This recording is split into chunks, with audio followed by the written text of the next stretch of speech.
ചാലിച്ചെഴുതിയതാണെന്നോ ഉഷസാം പെൺകിടാവേ നിന്റെ ചിത്രം.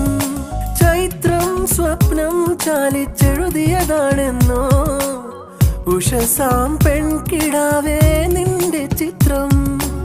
ഇതുവരെ എന്തേ കണ്ടില്ല ഞാൻ കവിളത്തെ സിന്ദൂരത്തിൻ രാഗപരാഗങ്ങൾ. നിന്നിലെ നീഹാരബിന്ദുവിൽ ഞാൻ സൂര്യനായി വന്നൊളിച്ചിരുന്നേനെന്നും. ഞാൻ കനവിൽ കണ്ടൊരു സ്നേഹിതൻ ഇവനാണല്ലോ, എന്നുള്ളിൽ തുടിച്ചതും ഇവൻ.